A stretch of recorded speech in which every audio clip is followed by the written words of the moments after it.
We're going to move on to the Dallas Mavericks. Free agency has officially begun, and the Rangers, nope, the Mavericks have already made a couple moves. Um, uh, After drafting Cooper Flag, they signed D'Angelo Russell to 2 year, $13 million deal with a player option on that second year. And then they, just on Wednesday, re signed Dante Exum to a 1 year deal. Um, Luckily, got him under the max contract threshold. I thought Dante Exum were if we were to retain Dante Exum, I thought it would have to be like 4 years, 200 million, but luckily got him for a 1 year veteran minimum deal. But yeah, so that's where the Mavericks are right now. Do you like the D'Angelo Russell signing? I do, and I'm not gonna lie Cool. to you, he was not on our radar. I don't believe we were talking anything Not close to really. him. Mm-mm. I didn't think we had a chance for him. That price is honestly not too bad, and I'm surprised he's not, getting more money. But as far as being a facilitator, I'll take him as a guy who will eventually be a backup. I don't expect him to be a ball hog like people have grown accustomed to him being in the past of his career. But I really do think it's a good signing for the first half of the year. They're paying him just to fill in for now, not be the point guard for years down the line. So with that in mind, I do think that he's a good pickup, and I respect the signing honestly. Yeah, you know what? I really wish that the Mavs were to wait 1 day extra because now you got Damian Lillard on the market too, which would have been an amazing option for a for somebody to fill in that role for Kyrie while Kyrie Irving recovers from his ACL injury.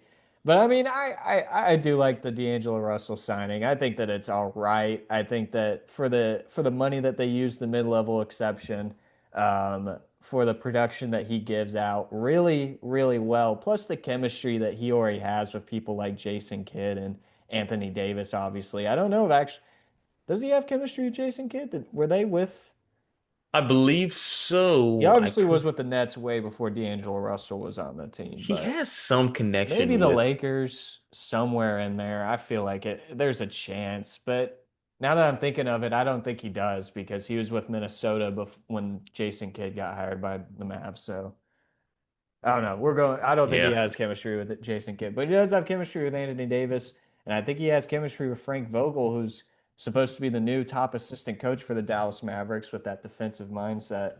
But yeah, I think that it's a really good move for the options that we had. I really like Tyus Jones, but he doesn't have the production that D'Angelo Russell has. Hopefully, he can get better with his 3-point shooting. Last year, his production last year compared to his other seasons was a lot lower. He played with the Lakers and the Nets, but he shot 31% from three last year, which is kind of uncharacteristic. If you look at his stats from the last 4 years before last year, he was shooting about 37% from three. He was a reliable shooter. Obviously shot or I think he made like 200 plus threes in the in the last 3 seasons or so, which is huge for the Mavs. They actually I think they ranked last in 3-point attempts last year in the league. Not really a 3-point shooting team.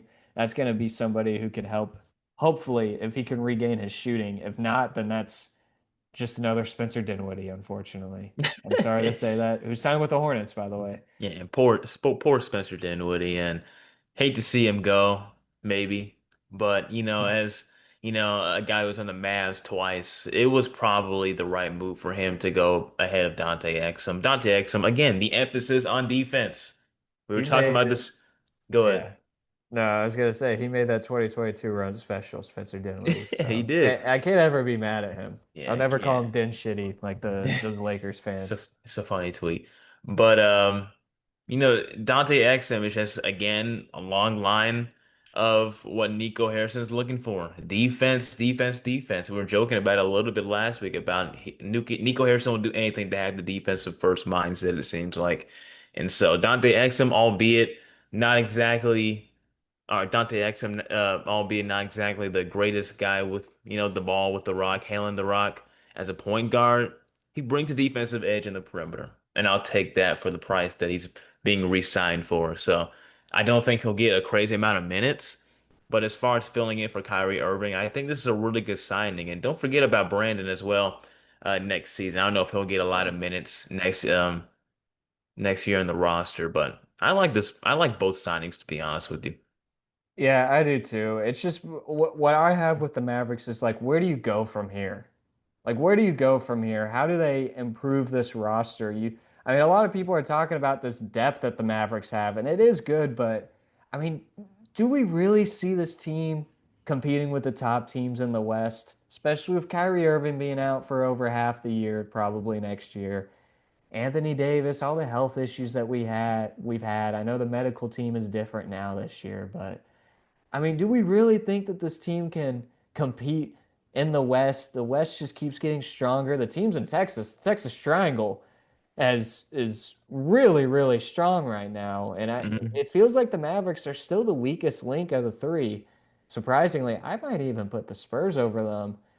I think the Wow. Spurs have the upside. I think they have better upside. It's just I don't know where they go from here. They got to find a way to flip Jaden Hardy or Omax because I don't think either of those two have really a role with this team's future anymore. I've never been super high on Omax like a lot of people are. I think that he could be a good value for a trade asset, and I think that Hardy is has ran its course here, unfortunately, as well.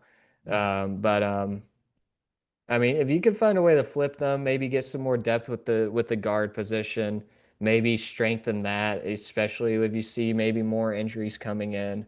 Um, so I don't know. I mean, fun, hey, who's somebody on the market who I really love for the Mavericks to get? Who? Seth Curry. I Put saw him that back in the tweet. Mavericks I jersey. saw that tweet. Fourth time's a I charm, all wouldn't right? hate that. I wouldn't hate Fourth that. time is a charm. Get that Did man back on the Mavericks. did he play at all last year? Oh yeah, he did. A little bit He with should Charlotte? have. Yeah, he should have. Man, I love Seth Curry, dude. Yeah, that's a guy who when Dude, he I puts up loved a him. I three, hated it every time that we traded him. That oh yeah. Richardson trade was so bad. Dude, that 2019 season, when that dude puts up a shot, it's like almost green every time. Doesn't matter where he is on the court. I love Seth Curry. Yeah, yeah. Oh, no Career doubt, man. career 43% from three.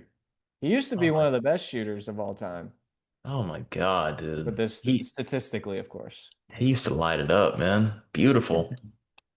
So now it's still a lot to play with the offseason. We'll see if the Mavericks make any more surprising moves or do anything to try to improve the team right now. Because again, I think that this is a middle of the pack team that, especially with injuries, won't be able to catch a catch a hot enough streak to really compete in the West. But hopefully they can regain and you know um, try to compete in a really competitive Western Conference.